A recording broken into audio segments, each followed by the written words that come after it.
something a little bit different for you guys here today. I recently got to go over to Sweetwater for Gear Fest. I got to hang out with all kinds of my favorite people.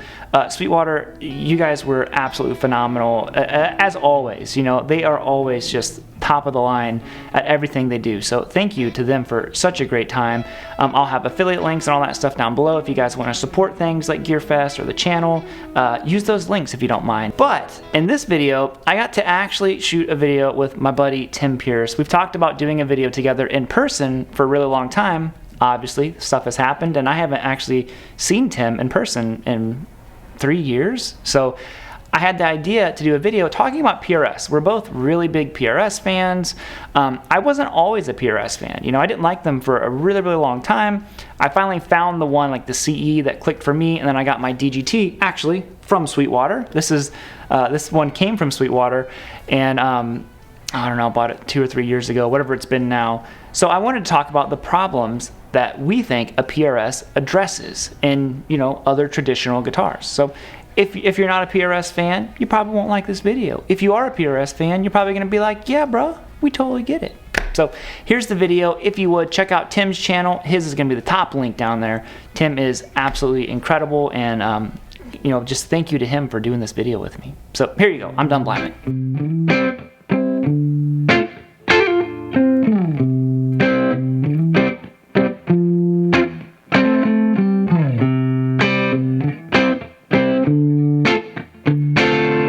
Alright guys, what is happening? We're hanging out at Gear Fest with the coolest, the man. I don't even need to introduce you. It's Tim Pierce. Hey everybody, we're having fun. How long have we been? We actually did a video years ago. That's right, I coerced you, and it's a great video. I looked at it the other day. It's like 9 guitars. You had 3 guitars, I had 6 guitars. Yeah. And he had like one up me. Great video. Right, exactly. But you had just gotten your broadcaster, I think. Yeah, that thing. It's really cool guitar. Yeah, I like that one a lot. And then we've been waiting to actually do a video in person. We were supposed to do another one when I was in LA, and I had to come home a day early, and I didn't get to do it. So, you know what, 8 years in the making or something like that, who knows? Sometimes it takes what it takes. Yeah. So what I wanted to do with Tim, because we're both huge PRS fans, is I wanted to make a video talking about what a PRS, you know, in our opinion, fixes on a, you know, the more traditional designs. Because I feel like they've made a lot of things better just overall. Well, they're not bound by tradition. Like some of the guitar Right. companies are bound by these amazing guitars that were made in the 50s, so they have to stay very strict to those designs. PRS is not the case. They can do whatever they want.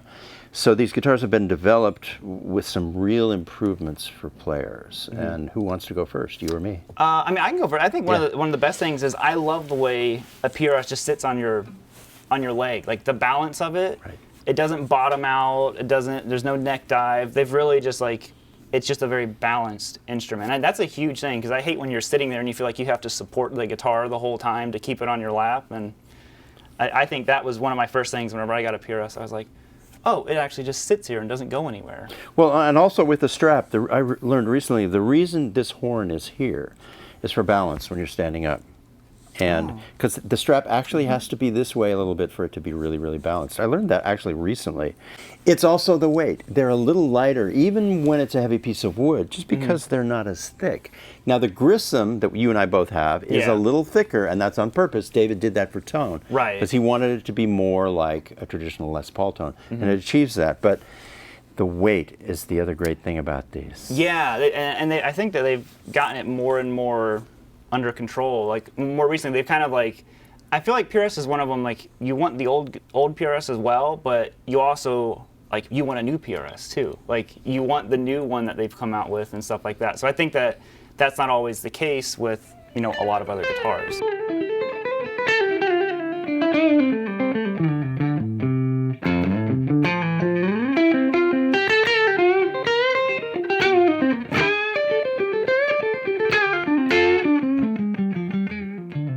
Well, you and I would both agree that the headstock allows the guitar to stay in tune. So a lot of them have locking tuners. This one does. But it's the way the strings, they just turn a little bit at the headstock. Yeah. So under the gun, I'm going to pick up my PRS because it's going to stay in tune. And I don't have to replace the track I just recorded. Everybody else gets this amazing track. Yeah, we got the take. Oh, my guitar's a little out of tune because of this traditional bend in the neck on these other guitars, Yep. the other guitar companies, which is great. I mean, a headstock that's 3-3, where the strings turn at the G string and the D string, that was great when everybody was using wound strings and playing jazz. Right. But now that we're stretching strings and the strings are light, it's so much better to have just this gentle turn at the nut. Yeah, and you can see everything it. stays in tune. Yeah. That's the problem that PRS solves for me. That's probably the most crucial and important thing. That's one of my favorite things, is that the fact that you can, like, I can pick the guitar up after like sitting there for 3 days and it's still in tune. I'm sure with you, I mean, like, Absolutely. And even this guitar, we pulled it from downstairs on the floor Yeah. of the trade show with all kinds of people around it. I brought it up and it was, yeah, that was the first thing you said when we came in. You're like, it's in tune. Sounds great. so that happens with these guitars, and it's the design of the headstock, and it's also the nut material. Yeah. And it's also the locking tuners. So there is one other thing that I've just kind of begun to appreciate recently. And check me on this. So the scale length is between a Fender and a Gibson. Am I Right. correct? Yes, I think 25. And I don't know why they did that, but at this point I'm actually kind of grateful that they did, because I'm finding the Gibsons that I do love, and I do love my vintage Gibsons, they're a little tight because the scale length is a little smaller. And then the Strat is longer. This is actually kind of perfect. Because you still get like the snappiness of a Strat, but then Right. it's a little bit more slinky. So it's that really weird middle ground that everyone always talks about between the two of them. So when you're asking what problems does PRS solve, it's not really a problem, but if you say that a Gibson gets a little too tight up, high on the neck, Oh, yeah. and then a Strat is a little bit too broad for your hands, maybe, this solves that problem.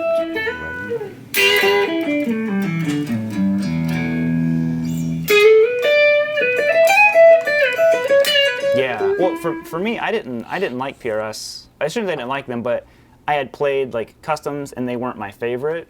And then when I got the CE and then I got the DGT, and I'm like, oh, I get it now. And Yeah. I'm like, sometimes I don't want the guitar to fight me. I just want it to play real easy and just play itself and not sit there and have to have a boxing match with the guitar the whole time.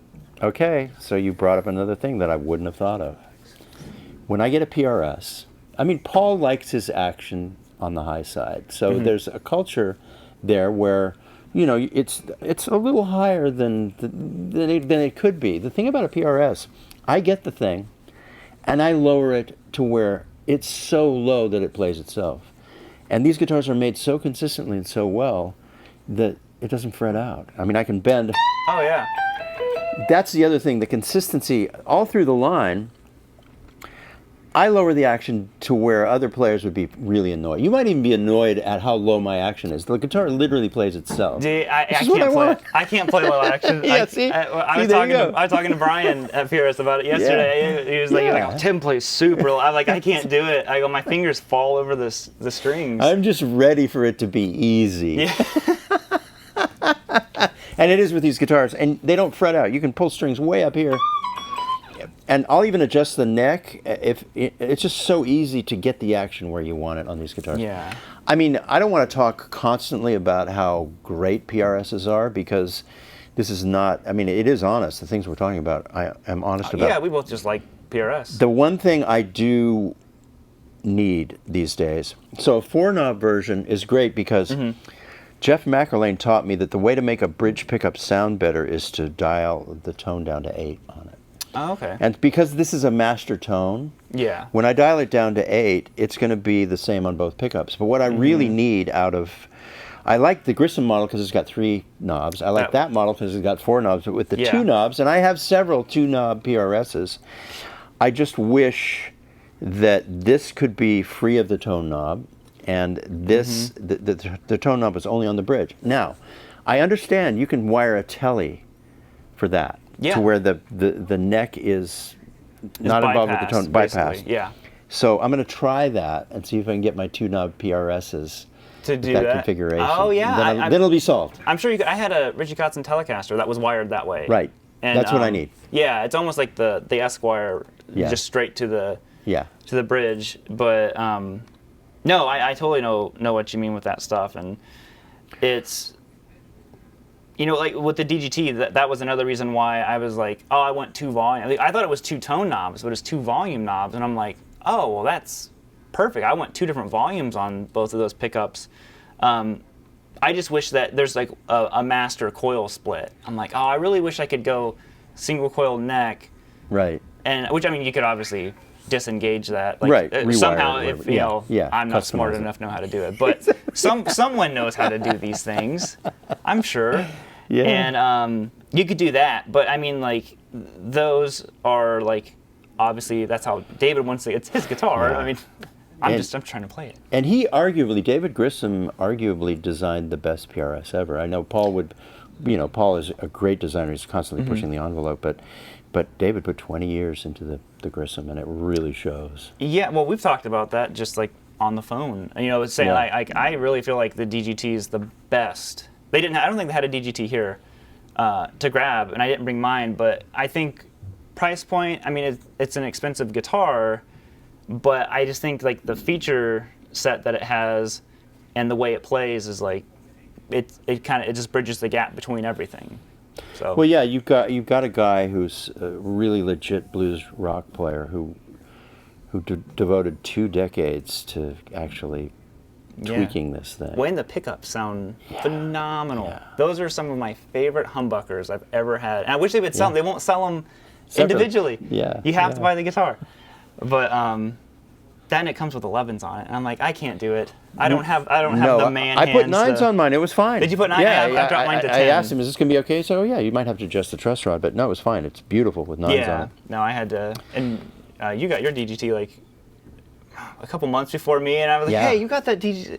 Can I ask you some questions about it? And by the way, I bought my DGT. I bought it used, but I buy PRSs occasionally. I have been given a few just in exchange for work, but I love buying them. Yeah, well, I think that's like the misconception that it's all given to us. Like I bought my DGT from Sweetwater, no discount, anything. Just Likewise, I just yeah. wanted it. They got one in stock, Yeah. and I bought it. And I was just like, Yeah. hey, can I still get that guitar? And they're like, yeah, it's here. Like, all right, it's mine. And I think that's going to be it, guys. Thank you again to Sweetwater for having us all out there. I think it really meant a lot to all of us. We really enjoyed ourselves. We got to hang out, talk, make videos, check out all kinds of gear. It was just a really, really good time, so thank you to them. Hugest shout out to Tim for just being Tim. Tim's just awesome. So thank you for doing that video with me, man. And make sure you check out his channel. He's got his masterclass, all kinds of good stuff. You can go over there, learn from one of the best. That is what Tim is. Tim is one of the best out there. So I'm gonna bounce it out of here, guys. I'm gonna keep on trying to play this PRS, and who knows, one day maybe I'll make it do something good. Until then, I'm gonna end it bluesy, PRS style, whatever that means.